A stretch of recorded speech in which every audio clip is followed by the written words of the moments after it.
No DQ Galaxy. We are live with a recap of AEW All In 2023 from Wembley Stadium in London, England. What a show this was. AEW's biggest show of all time. Literally their biggest show of all time. Biggest crowd they've ever had. Just over 80,000 fans. Tony Khan called it the largest paid attendance in wrestling history. I'm sure that number will be debated by fans around the world. It was a massive crowd, though. That cannot be denied.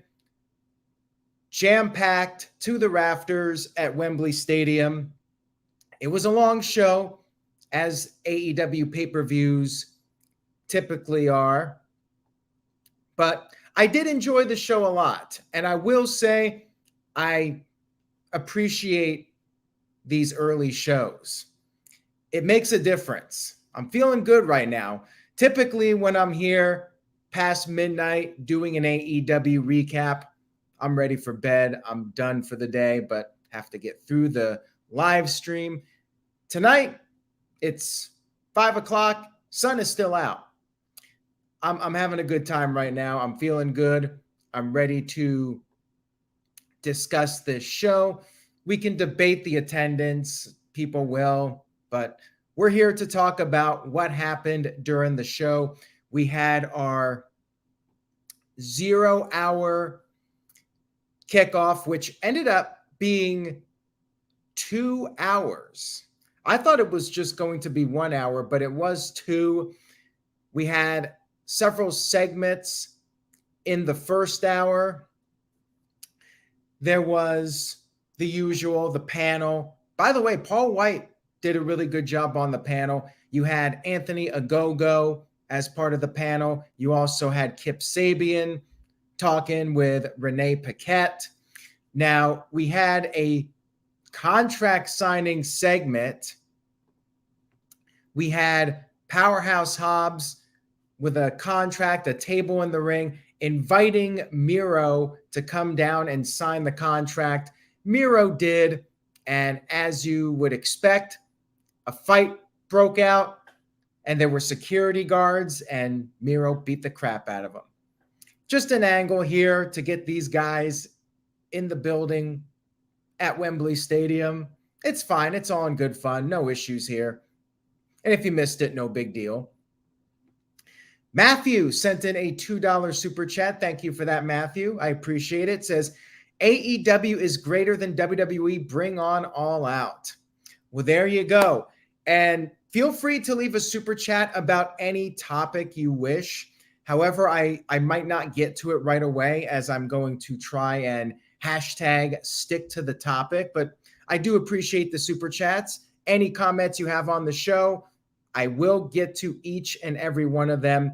There is a feature on StreamYard where all of the super chats get starred. I will not miss any. Send in your super chats anytime about anything related to the show or even unrelated to the show, and I will be sure to get to it at some point during the stream. Now, we had another segment which involved Double J, Jeff Jarrett, insulting England. And that led to No More BS, Paul White, along with Anthony Ogogo and what's his name? Grado. He's a United Kingdom wrestler, very popular in the UK. He came out there. Paul White ended up punching out Satnam Singh, the big punch from Paul White, taking down Singh. And then Jeff Jarrett got hit with his own guitar. This was another entertaining segment. If you missed it, no big deal. But if you watched it, it was fun. It was a nice little thing to do during the kickoff and entertain people and have something going on while the fans were coming into the building. We had our opening match, which was part of the kickoff. And this surprised me a little bit that they put this on first as fans were still filing into the building. But I get it. You open with them, you close with them. We opened up with the Ring of Honor Tag Team Championship match. Aussie Open defending their championships against Adam Cole, baby, and the AEW World Heavyweight Champion, MJF. Fun match here for a kickoff match. It was pretty much exactly what I was expecting it to be. MJF and Cole were teasing the double clothesline, but could not hit it right away. Aussie Open did get some offense on the challengers, but then MJF recovered, and MJF was able to hit the kangaroo kick, which got a massive pop from the crowd. I'm talking about, it was like a Stone Cold Steve Austin level pop. And then MJF started shaking the ropes and the crowd was just losing it. They were going absolutely crazy. Highly entertaining stuff here. And then MJF and Cole built up their momentum and they finally hit it. They hit the double clothesline to score the victory and become the new Ring of Honor Tag Team Champions. I expected a title change here. I figured you're not going to have the guys in the main event losing on the kickoff. Entertaining stuff here, and it added more intrigue for the main event. Now they're the tag team champions, but would their alliance last to the end of the night? Stay tuned for that. Gareth Smith sent in a $10 super chat. Thank you, Gareth. I appreciate it. He says, I up, mate, not an AEW fan, but this was my first pay-per-view since Full Gear 2021, and this was fantastic. I dare say on par with WrestleMania this year. Great fun matches. I'll get All Out next week. Well, there you go. Some positivity. I know there's a lot of AEW haters and people that criticize AEW in general, but they watch the shows from time to time. It's okay to like both shows. I think that's been said many times, and it's worth saying again. It's okay to be a fan of both. You don't have to pick one side against the other. You can like both shows and enjoy what both brands bring to the table.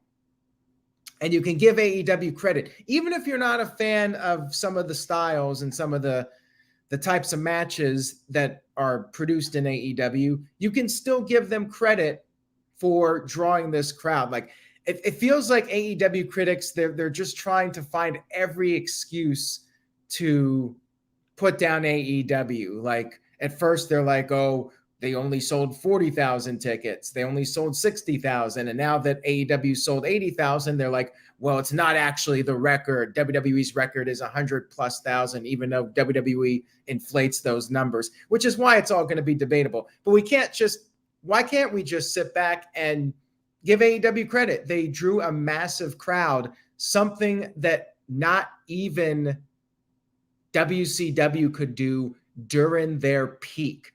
WCW, watched by millions of people every week with hot acts, they never even came close to drawing 80,000 people. It's an amazing accomplishment, and regardless of what you think about AEW, I think they deserve some credit for that.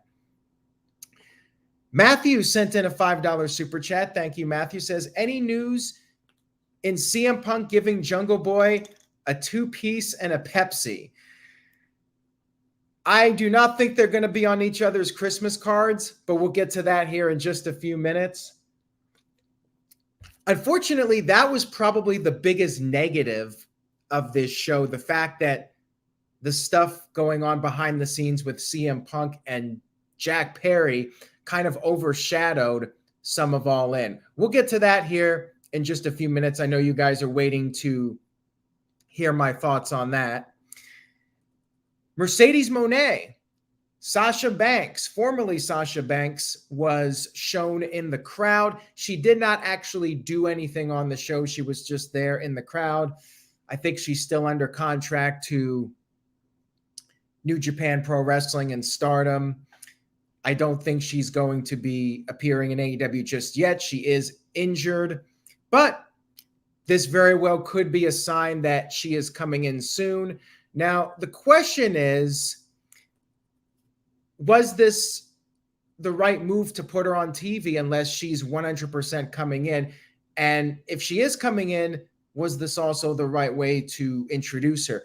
Wouldn't it have been better to have her as a surprise once she's ready 100% to go and set up an angle? Like, she could have shown up after the women's title match to confront the champion. That did not happen, which leads me to believe that AEW and Mercedes are still not at that stage yet where she is going to be working with them even on a one-time basis. Like, this was maybe a tease for it, but they're not quite there yet. That's what my impression is.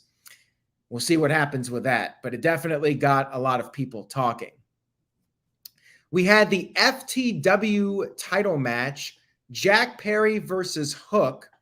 Jack Perry, the reigning and defending FTW champion. Perry came to the ring, or actually came to the stadium in a limo, a fancy car. I'm not even sure what they're called, but the announcers were referring to it as a limo, although it doesn't look like your typical limo that I'm used to seeing, but it was a nice fancy car that he came to the stadium in. And it was parked right by the entranceway.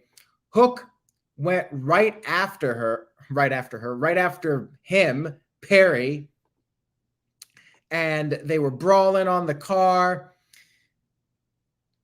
And it got very physical very fast. You had Perry fighting him on top of the limo. He gave Hook a suplex on the top of the car. And then Perry did the Rolling Thunder, RVD's Rolling Thunder, as Hook was laying on the hood of the car. Then Hook gave Perry a Fisherman Buster onto the windshield of the car. Windshield broke. Now, right before this was where something ended up being controversial, because Perry looked right at the camera and he said that the glass was real.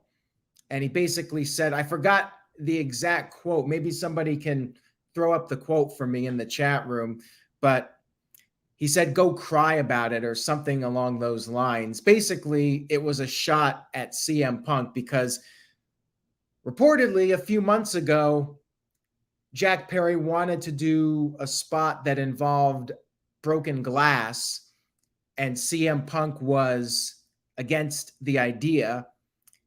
Now, at the time, it was reported that this was just an argument. It wasn't anything too serious, but then Perry came out here and made that reference to CM Punk. And yes, the exact quote, thank you, Dwayne Atkinson, was, glass is real, cry me a river. A little shot at CM Punk. Anyways, the match continued, and we'll get to the follow-up on that in just a moment here. The match went back into the ring, and Perry had the upper hand for a while, but then he went for a top rope moonsault. He missed. Hook applied the red rum, and Perry tapped out. He tapped out on the kickoff show. I think I went with Perry to win because I felt like him losing in a kickoff match would bring him down a peg. So yeah, he lost. Hook wins. Whatever. Jack Perry losing on the kickoff. And then we started our pay-per-view, which was CM Punk versus Samoa Joe. But the big story coming out of this pay-per-view is what happened after Jack Perry's match and before CM Punk went to the ring. Now, there's different stories about it, but the gist of it is that Perry had an altercation with CM Punk. They apparently got physical, and there's even a report that Punk may have been choking Jack Perry, but it sounds like maybe Perry was the instigator in this backstage altercation. Either way, it once again does not look good for the company. Another incident involving CM Punk. Apparently, Perry was the one that was taken out of the building and Punk was still there, which again indicates that Perry was the one that was instigating Punk. And definitely with that shot, that was intended, as there's a comment in the chat room, intended to poke the bear, and it sounds like that's what happened here. It just sucks for AEW because once this news came out, like that's what people were talking about instead of what was going on during the show. And this is AEW's biggest show of all time, and you have stuff like this happening behind the scenes. I've seen people talk about how maybe this is a work, but I find that hard to believe because, again, it's taken away from the actual show. Like, what's the point in doing that? Like, if you're gonna do a work, then don't have it leak out as news, and instead maybe shoot an angle on TV saying, "Oh, backstage CM Punk and Jack Perry got into a fight," or something like that. But yeah, I would be really surprised if this was a work. Does not sound like one, and if it was a stupid idea. Anyways, we'll see what happens with that. This is an ongoing story, so stay tuned for updates on that. Let's talk about CM Punk versus Samoa Joe. Sounded like Punk got like a 50-50 reaction, but definitely as the match progressed, more boos for CM Punk. And like he's been doing, he just plays off of the boos. He was once again doing the Hogan ear cup. He did Hogan's leg drop. Like, he just enjoys it. He embraces the heat and makes the most of it. And it was a back and forth match here. Punk was acting very heelish during the match, and Joe ended up doing the Hulk Hogan finger point.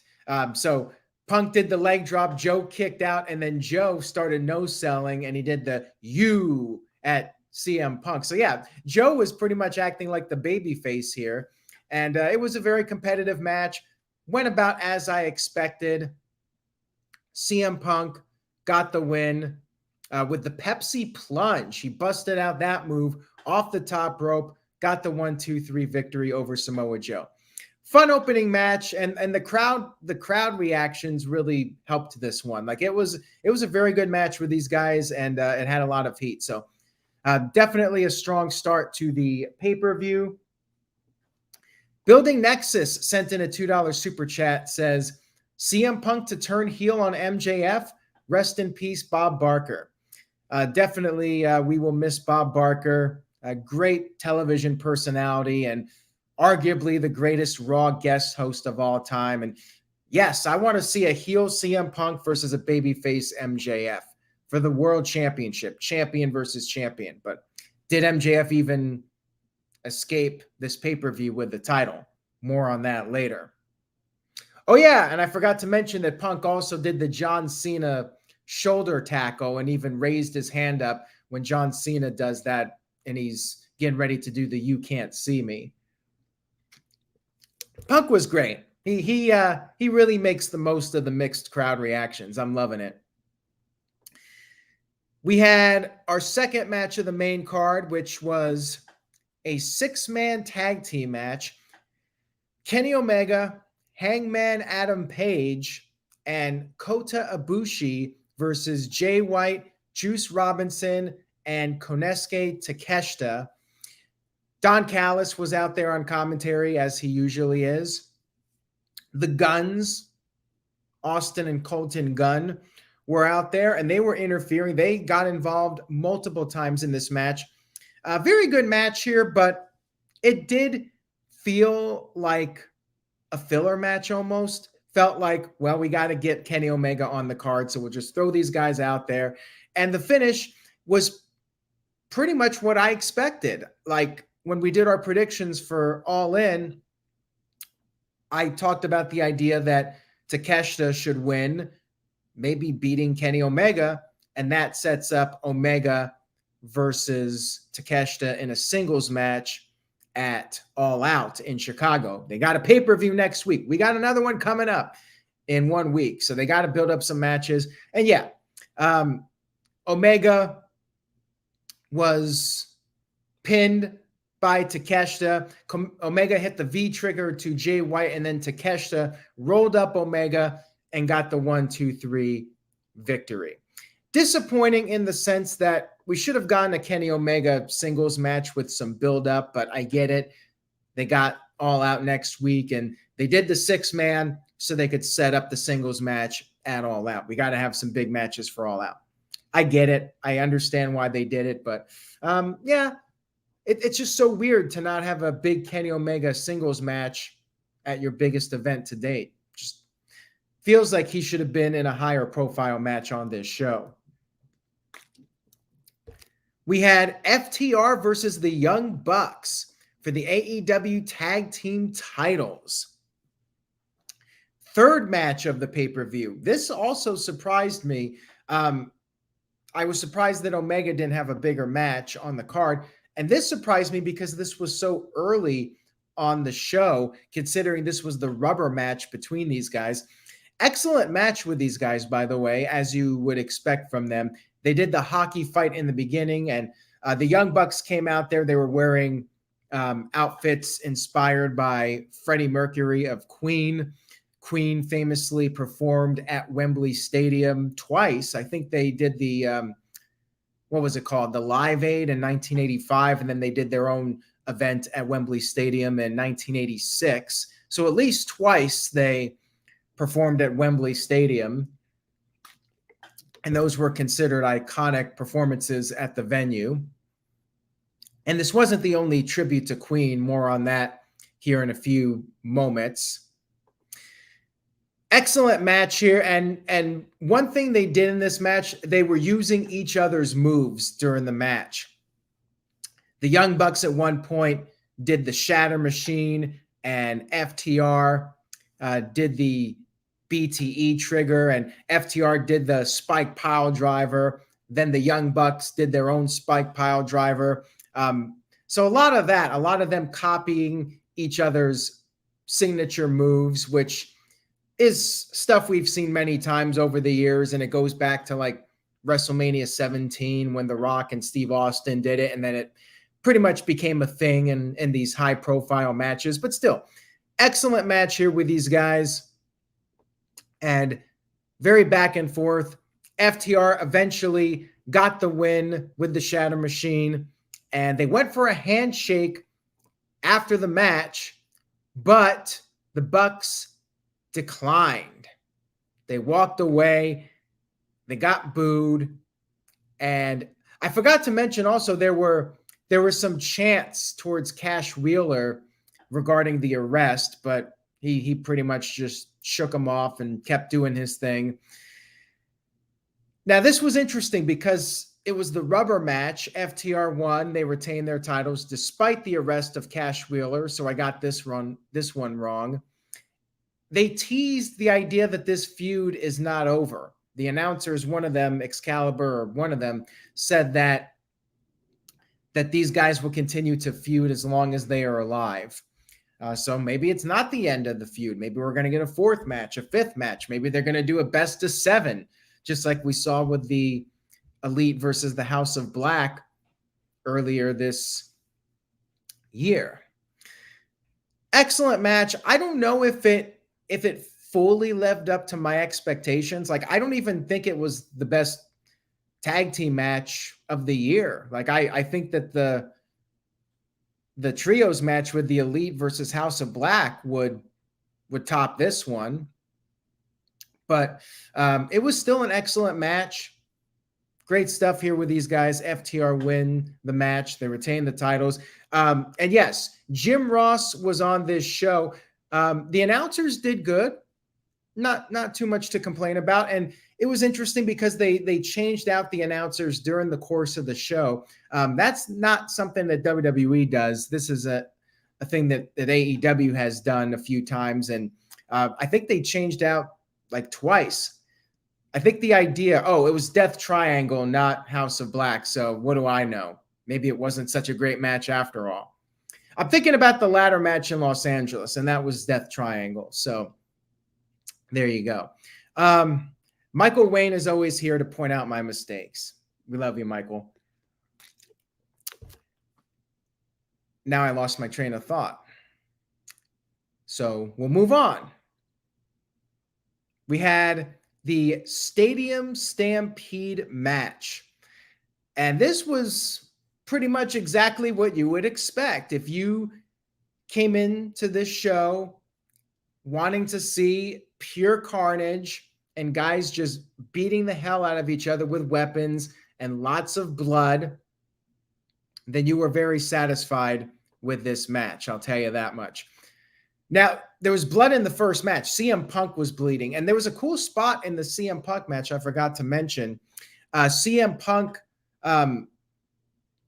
tried to jump off the apron onto Joe. Joe caught him, and then Joe swung Punk through the announce table, through the bottom part of the announce table, which was a cool spot. We usually don't see that.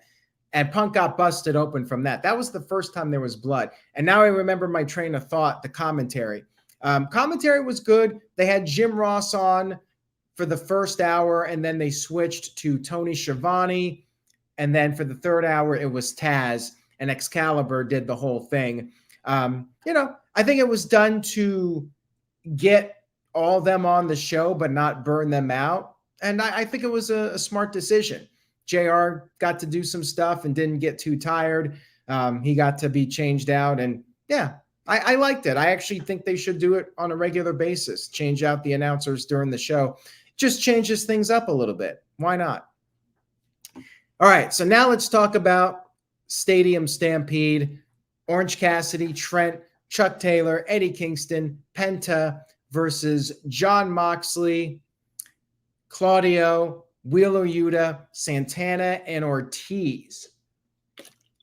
You had all these weapons. They fought all over the place. Several of them fought in the backstage area, but most of the action was in the ring.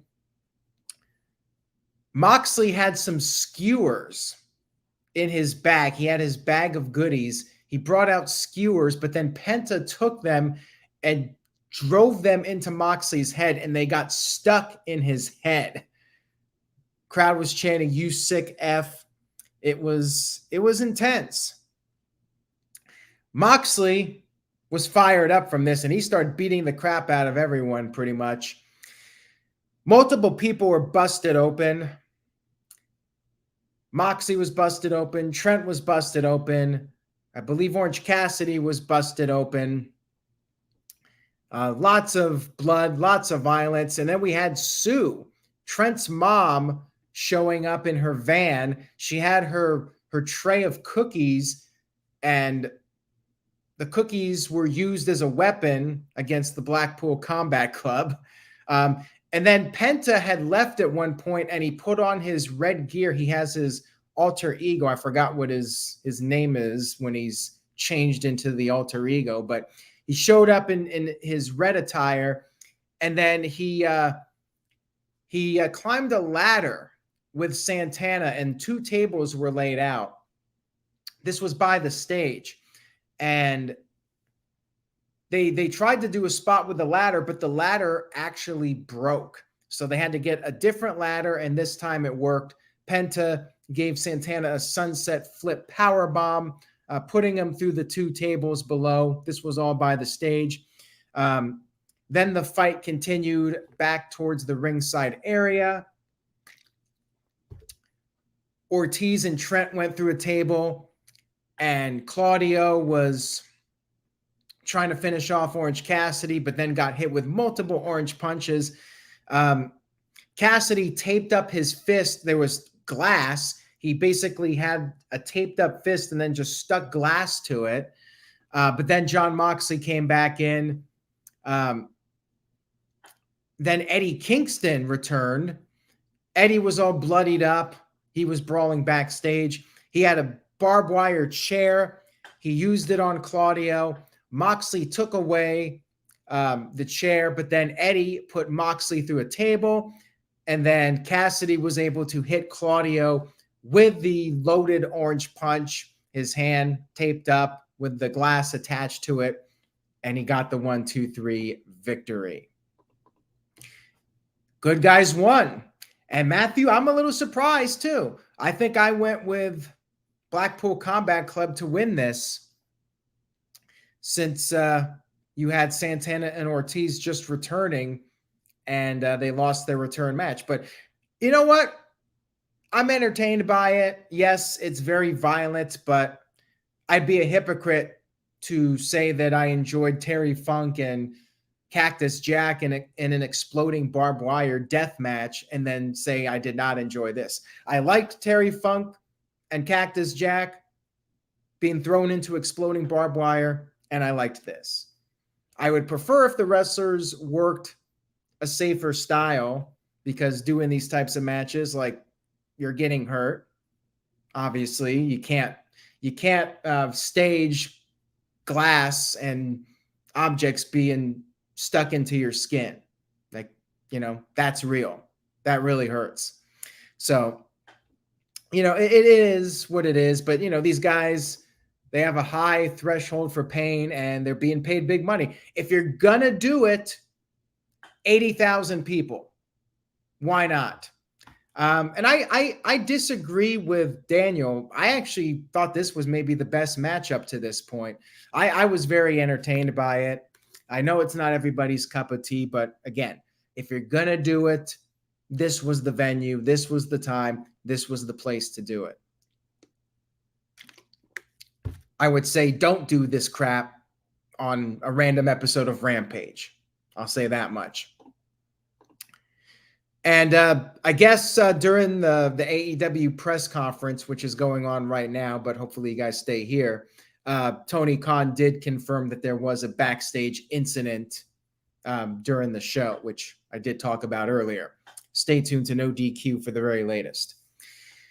All right, we had the women's championship match. We had Hikaru Shida versus Britt Baker versus Saraya versus Toni Storm. Shida, the reigning and defending champion. Saraya was in England, so her home country. She was way over. She came out to We Will Rock You by Queen. As I mentioned earlier, the Young Bucks paid tribute to Freddie Mercury and tribute to Queen here. Queen, of course, played those Wembley Stadium shows. And Saraya also had her family with her. Now, this kind of gave away the finish for me, at least. Like, are you really going to have Saraya lose with her family out there like that? And I think I did pick Saraya to win, but the basic storyline here was, at first, Saraya and Toni Storm were getting along. But then, of course, things broke down. And then they kind of regrouped.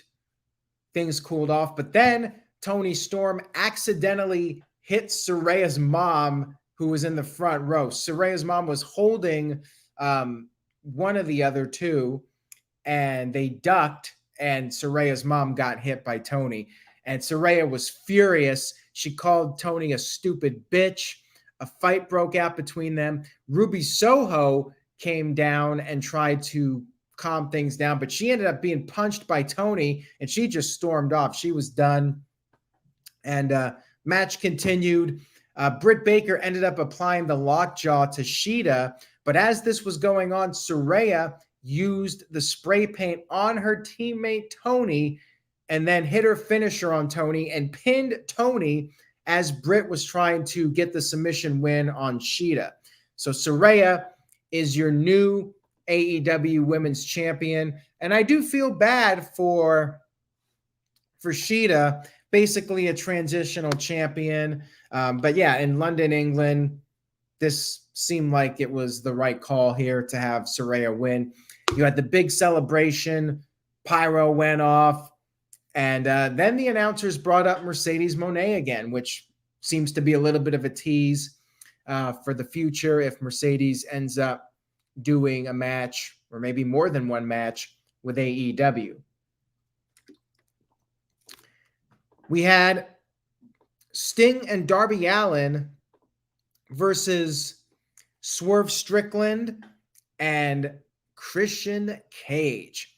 Sting got his WCW entrance music, which towards the end of WCW, he came out to Seek and Destroy by Metallica, and he got that entrance here. Pretty cool, little throwback. Darby had some thumbtack jackets that they used, and Sting also had a cricket bat. Sting is nuts, by the way. Just saying, like, he's still going out there doing all these high spots. And at one point, Darby's hands were tied behind his back, but that did not stop him. He kept on the offense despite having no use of his hands. And then you had Sting putting Swerve through a table with an elbow drop, although it was more like a butt drop because Sting basically landed butt first and not elbow first. But before that, he tried to do the move and the table did not break. So he went and did it a second time and it worked. And the crowd chanted, "You still got it," at Sting. Luchasaurus showed up. He tried to help out Christian. Nick Wayne went after Luchasaurus, but Luchasaurus ended up choke slamming Wayne on the skateboard.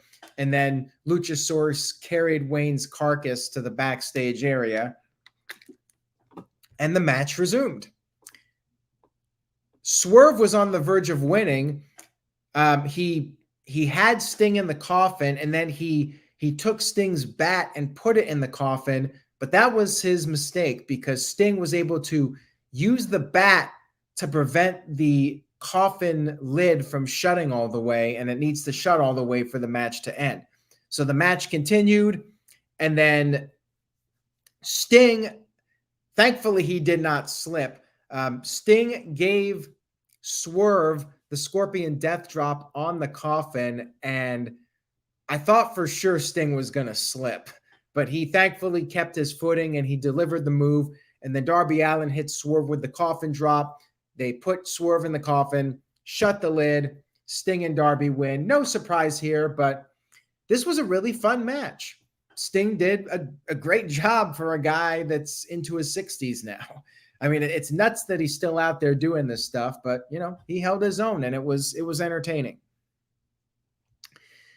We had Chris Jericho versus Will Ospreay in a singles match, one of the only singles matches on this show. Chris Jericho had the full Fozzy entrance. His band was there. Jericho was singing. And this was a very back and forth match here. Lots of near falls in this one. You had Jericho giving Ospreay a German suplex on the apron, but then Ospreay got in some offense and Jericho was dangling on the ropes, and Ospreay did his big shooting star press off the top.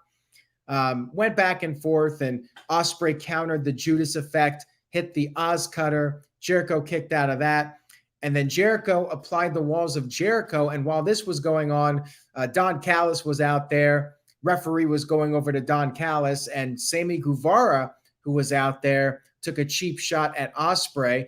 Ospreay was almost like the babyface in this match, even though Jericho just turned face. But, you know, they're in England, so Ospreay's going to get the home country reception as he did. And multiple near falls here. Ospreay did hit his Stormbreaker, but Jericho kicked out. So Ospreay was going for another one. And as a last act of defiance, Jericho flipped him off. Ospreay delivered another Stormbreaker. and got the 1-2-3 victory. Once again, I fully expected this. Ospreay picked up the win here, with the Kenny Omega match, which is almost certainly going to happen in January at the New Japan Wrestle Kingdom event. Figured Ospreay was going to win here in his home country, and he did. Really good match here. I mean, Jericho absolutely held his own. I mean, Ospreay's great, and Jericho definitely did his end of the dance, held his own. After the match was over, Guevara was trying to help out Jericho, but Jericho was distraught. He was very upset, and he shoved Guevara away and just stormed off. So we'll see what happens next with Jericho, where he goes from here. Next up, we had the Acclaimed and Billy Gunn, badass Billy Gunn, against the House of Black for the AEW Trios titles. Little cool moment here. They paid tribute to Bray Wyatt. They had a lantern, the House of Black did, for their entrance. And they also paid tribute to Terry Funk during the show. A few times they did some Funk spots. I believe CM Punk did the drop toe hold, the spinning toe hold, whatever it is that Terry Funk did back in the day. So it was cool that we got a few tributes. And Renee Paquette also quoted Bray Wyatt, something that he wrote about wrestling from 2022. She quoted that during the kickoff show. Few little tributes here and there throughout the evening. For the house rules, the Acclaimed declared that this would be no holds barred. And you know what? I liked it, but at the same time, I'm thinking we already had Stadium Stampede. We already had a coffin match with all this carnage. So what else can you do here? It was pretty entertaining, though. Julia Hart was interfering, and Billy Gunn told her to suck his D. He said that. More than just suck it. He specifically said what to suck. And then you had Anthony Bowens giving her the scissor me timbers, taking her out of the equation for a while. Billy Gunn was going up against House of Black outnumbered, and Brody King had the chain. He was going to use the chain, but accidentally hit Malachi Black. Acclaimed, they triple teamed Brody King.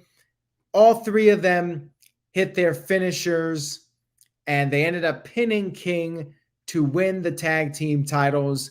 Once again, I expected this to be the finish. Made sense to me since they did the whole Billy Gunn retirement tease, and surely he's not coming back and then losing after all that.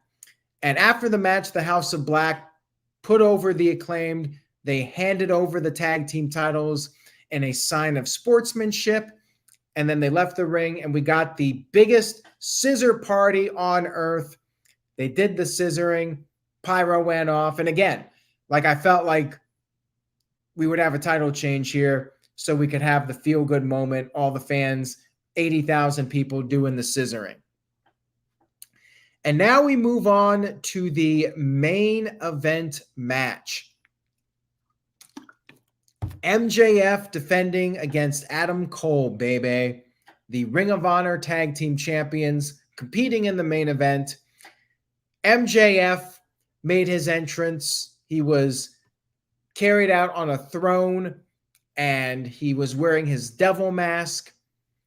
Both of them put on their t-shirts as a sign of respect and that they were gonna have a fair fight here. Although Nigel McGuinness was very skeptical of this, that they would stay friends and not take shortcuts. And it was a competitive match. It started off very friendly, but then as things progressed, it got more heated. MJF was going for handshakes and getting the crowd to chant sportsmanship, but then gave Cole a thumb to the eyes. He tried to help up Cole, but Cole slapped him. Cole did not appreciate the thumb to the eyes, nor would I. And MJF went for a dive, but hesitated. He doesn't like to do dives. Cole took advantage, hit a super kick. Cole started trash talking, and he ripped off MJF's shirt. MJF got pissed. MJF punched Cole in the corner, bit his face, and then Cole went to the outside of the ring. MJF finally got the nerve to hit his dive. Maddie sent in a $2 super chat, says, am I the only one who thinks the scissor thing is corny? It is, but it works. The crowd reacts to it. They buy the merchandise, and at the end of the day, that's what you're trying to accomplish. But yes, it is corny.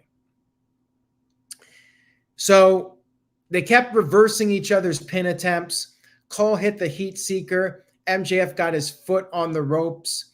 Cole sent MJF to the outside and gave MJF a brain buster on the steel steps. Now, this was interesting. Maybe this was my only real criticism of the match. There is another one. And Matthew, I agree with you to a degree. One thing about this match and this whole thing in general is it does feel very choreographed, like they're putting on a performance, which they are. But, you know, when you think of wrestling, you want to at least sometimes suspend disbelief and believe you're watching a real fight. And during this, you know, things are very choreographed. They're reversing the pins. You know, they're doing it for the crowd pop. They're going with that over the realism of it, I guess I'm trying to say.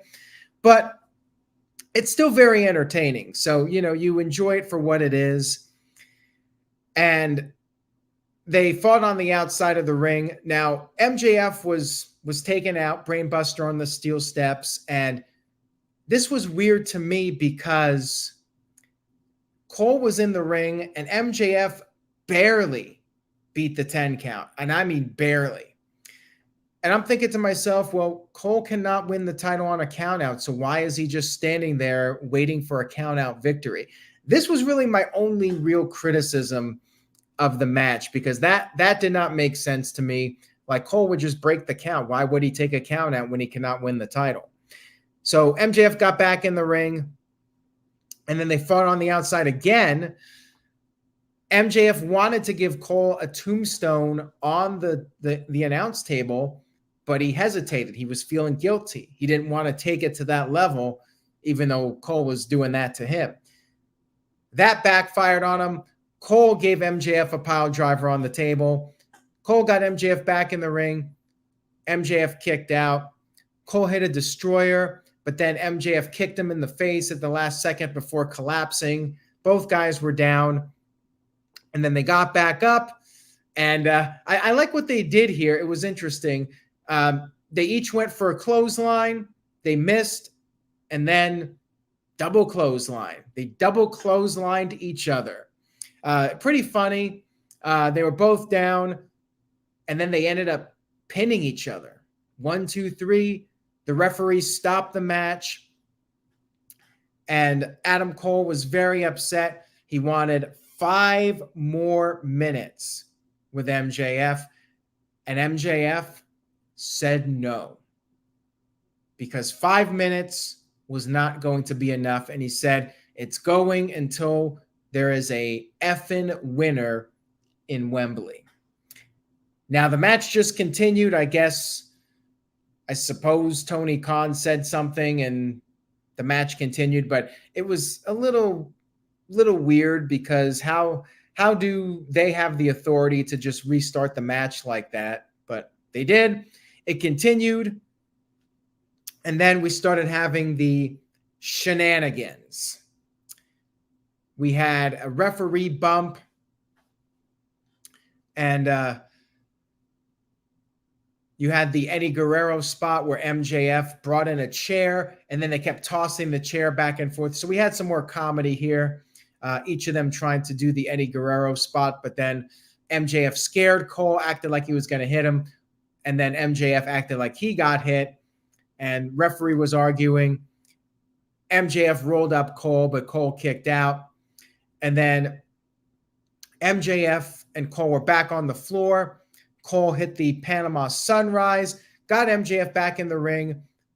MJF kicked out, and then Cole went for another Panama Sunrise, but MJF moved out of the way, and the referee got hit with the Panama Sunrise. It's kind of over the top, but, you know, again, it's entertaining. MJF decided to try and take advantage. He took out his Dynamite Diamond ring, but he hesitated. He dropped it. He would not use it on his best friend. Roderick Strong then showed up and gave MJF a low blow. Cole then hit the Panama Sunrise, hit the boom kick. The referee crawled over to make the count. 1, 2, kick out. MJF kicked out, and then Strong tossed the AEW championship into the ring, told Cole to use it, told Cole he's his real best friend, not MJF. Cole was going to use it, but then he threw the title down. Could not hit his best friend. Strong walked out in disgust. MJF then rolled up Cole with an inside cradle and got the victory to retain his AEW championship. So the story here, Cole had the chance to cheat and win. He did not do it. He did not betray his best friend. After the match, Adam Cole was distraught. He was crying. MJF tried to motivate him, said that the people still love him. Match could have gone either way. MJF said he just got lucky. And then MJF grabbed the tag team titles, brought them in the ring. And then Cole threw the titles out of the ring. MJF was furious. He felt like Cole was just using him the whole time to get a title match. And MJF dropped another F-bomb. He threw the AEW title at Cole and turned his back and told him to finish it, told him to hit him with the championship. Roderick Strong returned again and encouraged Cole to hit MJF, but once again, Cole refused to hit his friend. They were really, really teasing the idea that Cole was finally going to snap, but he did not do it, and they did hug it out. Cole raised MJF's hand. Pyro went off, and MJF closed out the show. Still world champion, and for now, still has his best friend. Match was excellent. Really fun storyline here. It was a bit over the top at times, maybe felt a bit over choreographed at times, but I was very intrigued by it, and they had me invested for sure. At the end, with Roderick Strong out there, I was definitely glued to the TV. I thought it was really well done. It very much feels like a WWE soap opera, and I was highly entertained by it. Show was great. It was long, but I definitely can appreciate it being earlier in the day. And they are doing this again. They are coming back to Wembley Stadium next year. I think it's August 25th, 2024, for another All In at Wembley Stadium. That will be interesting. I'm really curious to see how they do, because AEW domestically, they've had diminishing returns. Their attendance is down. All Out United Center is not sold out, and the show is just a week away. Arthur Ashe Stadium is way down from last year, and one would think that they're not going to be able to repeat this. But did we think they would get 80,000? I mean, I was skeptical for sure. I thought they were going to maybe draw 50,000 at best. But yeah, 80,000 fans. Can they do it next year? How invested are the European fans? Time will tell. I think that they pretty much knocked it out of the park. I think this was an excellent show, and AEW felt like a major league promotion on par with WWE, established them as a major player. Production was very good.